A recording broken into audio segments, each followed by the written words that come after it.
الرحیم صلی اللہ علی النبی الأمی وآلہ وصحبہ اجمعین اللہم ربنا زدنا علما نافعا صلی اللہ علیہ وسلم۔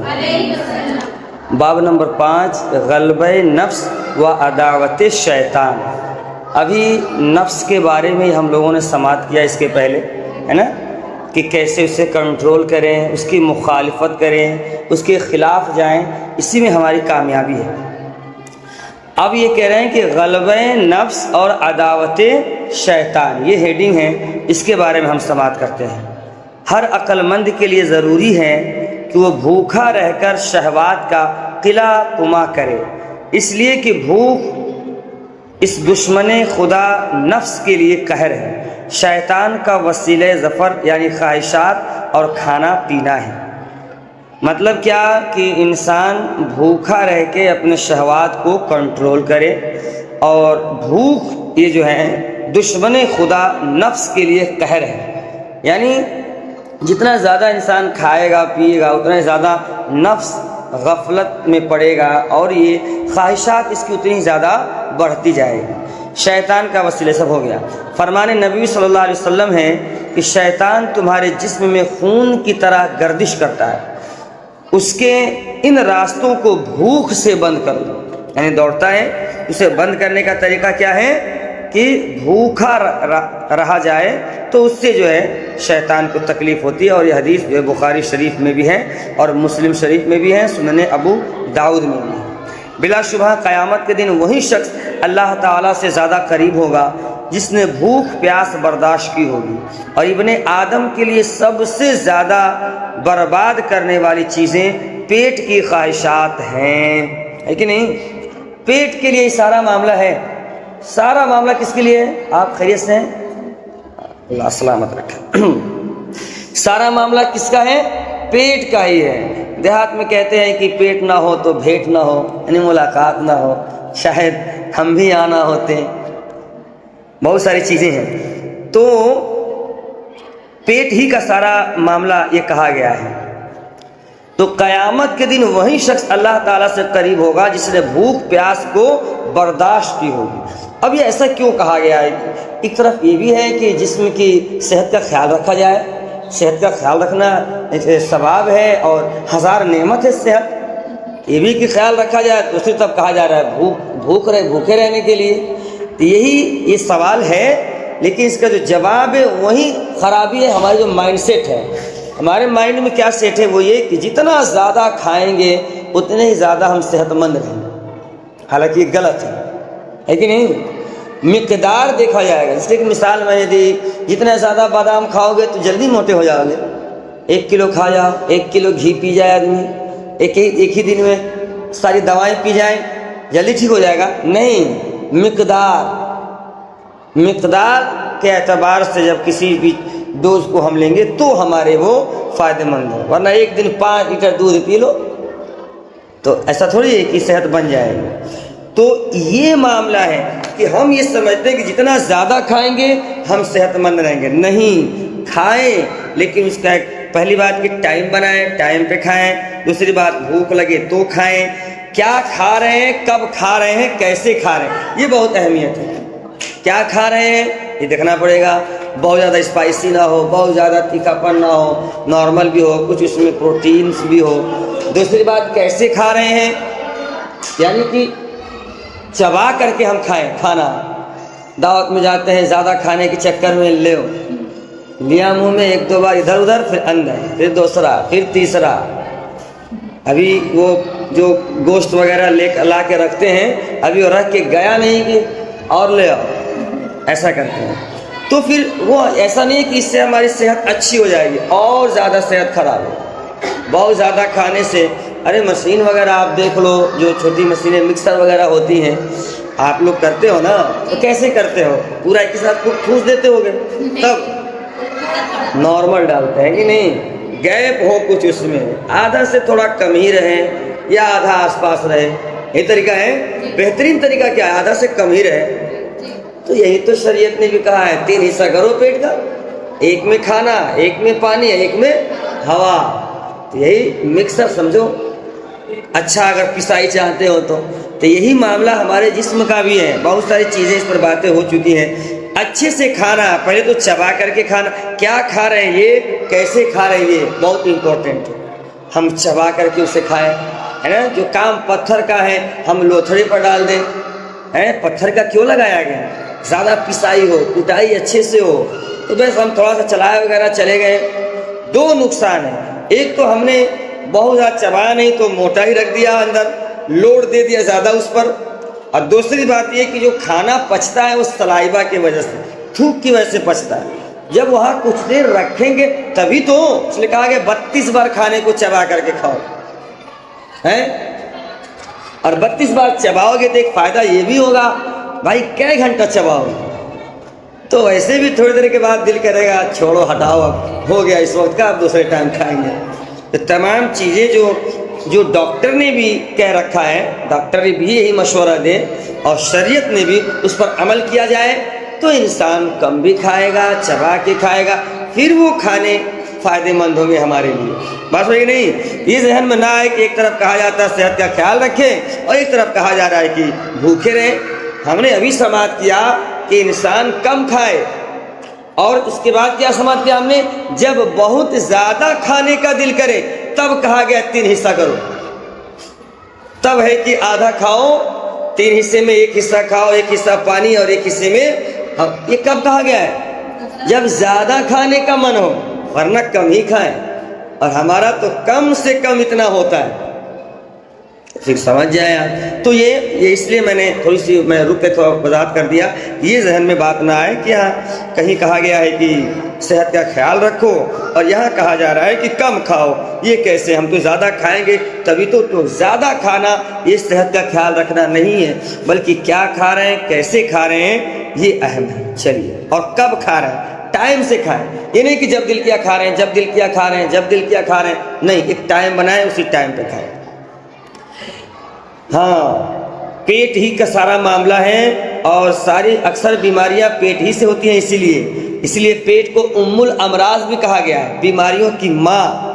اس پیٹ کی بدولت حضرت آدم و حوا علیہ السلام جنت سے ذلت و فقر و فاقہ کی زمین پر اتارے گئے، حالانکہ ایک حکمت کے تحت، لیکن وہی والا معاملہ تھا جبکہ رب کریم نے انہیں شجرہ ممنونہ کے کھانے سے، مطلب شجر کے کھانے سے منع کیا تھا۔ ایک شجر جسے شجر ممنوعہ کہہ دیتے ہیں، وہ شجر کہا گیا تھا کہ ہر چیز جنت میں کھاؤ پیو، بلکہ بس حکم ہی تھا، کوئی وہ حرام نہیں، بس یہ کہا گیا تھا کہ اس پیڑ سے، اس درخت سے مت کھانا، لیکن وہیں شیطان نے بھول ڈال دیا، ذہن میں آپ کی بات وہ اس وقت رہی نہیں تو آپ نے وہ کھا لیا، کھانے سے منع کیا تو انہوں نے پیٹ کی کیا ہے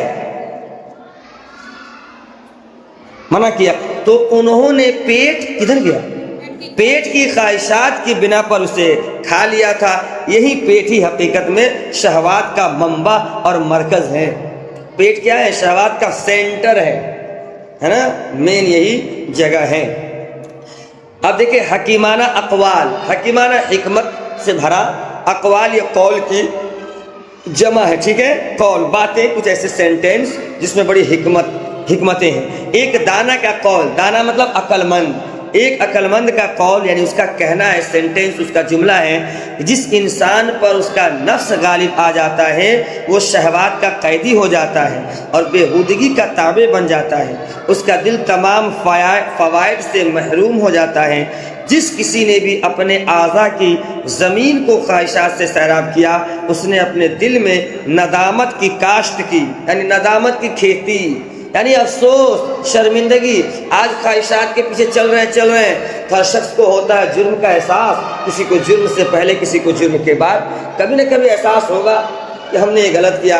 آج بہت ایسے لوگ ہوتے نہیں ہیں کہ کوئی بہت چیزیں زیادہ کھاتے رہتے ہیں، ان کو منع کیا جائے تب بھی نہیں مانتے، ارے مجھے کچھ نہیں ہوتا ہے، میں تو جو ہے لوہا پتھر کھا کے چبا جاؤں، ہجم کر لوں، لیکن بعد میں جب اس کے نتیجے نکلتے ہیں تو پھر انسان کسی سے کہہ نہیں پاتا۔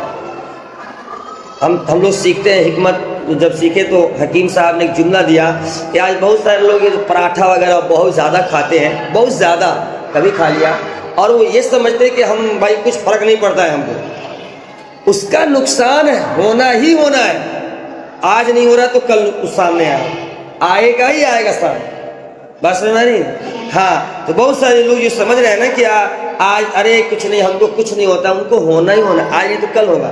اور کل جب ہوگا تو پھر وہ سنبھال نہیں ملے گا، سنبھال نہیں ملے گا. تو یہ اس لیے بتا رہے ہیں کہ ندامت کی وہ گویا کہ کھیتی کر رہا ہے، جو اپنے ایسا کر رہا ہے، کیونکہ وہ آج نہیں تو کل جب فصل آئے گی ندامت کی، پھر پچھتانے کے سوا کچھ نہیں اس کے ہاتھ میں رہے گا. اللہ تعالیٰ نے مخلوق کو 3 قسموں پر پیدا فرمایا ہے. پہلا کیا ہے؟ فرشتوں کو پیدا فرمایا، ان میں عقل رکھی مگر انہیں شہوات سے پاک رکھا. ٹھیک ہے، منزہ رکھا، پاک و منزہ رکھا. یعنی دیکھیے فرشتوں کے پاس عقل ہے مگر شہوات خواہشات نہیں ہے. اب دوسرے کیا ہے؟ جانداروں کو پیدا کیا، ان میں شہوت رکھی مگر عقل سے عاری رکھ دیا. اب اس کے بعد آتے ہیں حضرت انسان. انسان کو پیدا کیا، ان میں عقل بھی اور شہوت دونوں رکھ دی، ودیت فرمائی ہے نا. تو 3 طرح کی خلقت کا یہاں ذکر کیا گیا. کیا؟ ایک تو جن کے پاس عقل ہے پر شہوات نہیں، خواہشات نہیں. ایک جن کے پاس خواہشات ہے پر جو ہے عقل نہیں. اور انسان کے پاس کیا ہے؟ دونوں ہے صاحب. اب جس انسان کی، اب غور کر لیجئے، اب جس انسان کی عقل پر اس کی شہوت غالب آ جاتی ہے تو جانوروں سے بدتر ہے نا. جس انسان کی عقل پر شہوت غالب آ جائے، کیونکہ جانور کے پاس کیا ہے؟ شہوت ہے مگر عقل نہیں ہے. تو ہمارے پاس عقل ہے اس پہ شہوت غالب آ جائے تو پھر جانور سے بدتر ہوئے کہ نہیں؟ جانور کے پاس خواہشات ہیں لیکن اس کے پاس عقل نہیں ہے نا، اس لیے جانور سے انسان بدتر ہو جائے. اور جس مسلمان کی شہوت پر اس کی عقل غالب آ جاتی ہے وہ پھر کیا ہو جاتا ہے؟ فرشتوں سے بہتر ہو جاتا ہے. بہترین جملہ ہے صاحب، جس انسان کی عقل پر اس کی شہوت غالب آتی ہے وہ جانوروں سے بدتر ہے، اور جس مسلمان کی شہوات پر اس کی عقل غالب آ جاتی ہے وہ فرشتوں سے بھی بہتر ہے. بات سمجھ کہ نہیں؟ ایک واقعہ ہے، سماعت کر لیتے ہیں. جناب ابراہیم خواص رحمۃ اللہ تعالی علیہ کہتے ہیں، میں لگام کے پہاڑ میں تھا، وہاں میں نے انار دیکھے اور میرے دل میں انہیں کھانے کی خواہش ہوئی. چنانچہ میں نے ایک انار اٹھا کر اسے 2 ٹکڑے کیا مگر وہ تر نکلا، ترش نکلا. ترش مطلب کھٹا، مطلب اچھا نہیں تھا. لہذا میں نے اسے پھینک دیا اور چل پڑا. چند قدم آگے جا کر میں نے ایک ایسے شخص کو دیکھا جو زمین پر پڑا ہوا تھا اور اس پر کیا ہے؟ بھیڑیں چمٹی ہوئی تھیں. یہ کوئی ایک اس طرح کی چیزیں ہوتی ہیں جو انسان کے جسم پہ چمٹی ہوتی ہیں. میں نے اسے سلام کیا اور اس شخص نے میرا سلام لے کر سلام کا جواب دیا. میں نے حیرت سے پوچھا، آپ مجھے کیسے پہچانتے ہیں؟ یعنی کہ جب میں نے اسے سلام کیا، یہ ایک طرح کے کیڑے ٹائپ کے ہیں تو اس کے جسم میں پڑے ہوئے تھے، مطلب دیکھا جائے تو آدمی نفرت کرے، اس طرح کا معاملہ تھا. تو کہتے ہیں کہ میں نے سلام کیا تو اس نے میرا نام لے کر جواب دیا، ہے نا. بھائی اجنبی آدمی میرا نام کیسے جان گیا یہ؟ تو پھر میں نے، یہ کہتے ہیں کہ میں نے حیرت سے پوچھا، آپ مجھے کیسے پہچانتے ہیں؟ اس بندے خدا نے جواب دیا، جو اپنے خدا کو پہچان لیتا ہے پھر اسے کوئی چیز پوشیدہ نہیں رہتی. حالانکہ وہ انسان دیکھنے میں کیسا تھا؟ اس پہ ایک کسی طرح کے کیڑے ہوتے ہیں چھوٹے سے، یہ چمٹے ہوئے ہیں. یعنی دیکھا جائے تو لوگ اسے نفرت کریں، اس کے پاس نہ جائے، گھن کریں، لیکن دیکھیے وہ اللہ تک پہنچا ہوا ہے بندہ. میں نے کہا تب تو تمہارا بارگاہ یزدی میں بڑا مقام ہے، تم یہ دعا کیوں نہیں کرتے کہ جو تمہیں چمٹی ہوئی ہے تم سے دور ہو جائے؟ اس نے کہا میں جانتا ہوں اللہ کے ہاں تمہارا بھی بڑا مقام ہے، تم نے یہ دعا کیوں نہ مانگی کہ اللہ تعالیٰ تجھے انار کھانے کی خواہش سے بچا لیتا؟ کیونکہ بھیڑوں کی تکالیف دنیاوی عذاب ہے. یہ بھیڑیں تو یہ پتہ نہیں کیا ہے، لفظ نہیں سنا رہا ہے، تو انسان کے جسم پر ڈستی ہیں مگر خواہشات انسان کے دل کو ڈس لیتی ہیں. میں یہ نصیحت آموز گفتگو سن کر وہاں سے اپنی منزل کی طرف روانہ ہو گیا. بات کیا سمجھ میں آئی؟ سنیں، یہ تھے ان کے دل میں خواہش پیدا ہوئی انار کھانے کی، ہے نا. تو وہ آپ نے اسے لیا، توڑا، اسے دیکھا تو ترش تھا، مطلب اس میں کڑوا پن تھا، آپ نے اسے پھینک دیا. آگے گئے تو دیکھا ایک انسان ایسا پڑا ہے جس پر ایک طرح کے کیڑے ہیں، اس پر چمٹے ہوئے، جسے دیکھا جائے تو بظاہر انسان نفرت کرے، ہے نا. تو آپ نے انہیں سلام کیا تو انہوں نے نام لے کر جواب دیا. کہا آپ میرا نام کیسے جانتے؟ کہا جو اللہ کو پہچان لے پھر کوئی چیز اس کے لیے پوشیدہ نہیں. تو کہا کہ اس کا مطلب اللہ کے بارگاہ میں بڑا مقام ہوگا آپ کا، تو آپ اللہ سے کیوں نہیں دعا کرتے کہ دقت دور ہو جائے؟ تو آپ نے کہا تم مجھے تو مشورہ کر رہے ہو کہ آپ اللہ سے دعا کرے کہ یہ دنیاوی تکالیف دور ہو جائے، لیکن تمہارے دل میں جو خواہش پیدا ہوئی تھی تم نے کیوں نہیں دعا کی کہ مولا یہ میری خواہش کو مجھ سے دور کر دیں؟ اس لیے کہ یہ جو کیڑے ہیں زیادہ سے زیادہ میرے جسم کو تکلیف دیں گے، لیکن خواہشات ہیں وہ تو دل کو تکلیف دینے والی چیز ہے. تو جسم کی تکلیف زیادہ ہے یا دل کی تکلیف زیادہ ہے؟ دیکھیے یہ طریقہ ہوتا تھا بزرگوں کے سمجھانے کا. شہوات بادشاہوں کو فقیر اور صبر فقیروں کو بادشاہ بنا دیتا ہے کہ نہیں؟ آپ رہتے یوسف علیہ السلام اور زلیخا کا قصہ نہیں پڑھا. یوسف علیہ السلام صبر کی بدولت مصر کے بادشاہ ہوئے اور زلیخا خواہشات کی وجہ سے عاجز اور رسوا ہوئی اور بصارت سے محروم ہے نا بڑھیا بن گئی، اس لیے کہ زلیخا نے یوسف علیہ السلام کی محبت میں صبر نہیں کیا تھا. حالانکہ یہ سب ایسی چیزیں ہیں جس میں بہت زیادہ ہم لوگوں کو چوں چرا کرنے کی ضرورت نہیں ہے، نہیں کرنی چاہیے. چاہے یہ یہاں ہو گیا یا آدم علیہ السلام کے بارے میں ہے، وہ ایک حکمت کے تحت ہے اور اس میں بھی بہت ساری حکمتیں ہو سکتی ہیں، ہے نا، ہیں بھی بہت ساری حکمتیں ہیں. یہی حالانکہ عورتوں کو منع بھی کیا گیا اس کے واقعات پڑھنے کے لیے، سورہ یوسف پڑھنے کے لیے منع کیا گیا، لیکن اس میں بہت ساری حکمتیں بھی ہیں. آگے جا کر کے یہی زلیخا جب آپ کی نکاح میں آئی تو آپ رب کی عبادت میں اتنی مصروف رہتی تھی کہ آپ کے پاس وقت ہی نہیں رہتا تھا. تو وقت کی بات ہے، بہت ساری چیزیں کبھی کبھی اللہ تعالیٰ ہماری نصیحت کے لیے کچھ ایسا دکھا دیتا ہے، ظاہر کر دیتا ہے. ادھر جانے کی ضرورت نہیں، اس میں بہت ٹائم لگ جائے گا.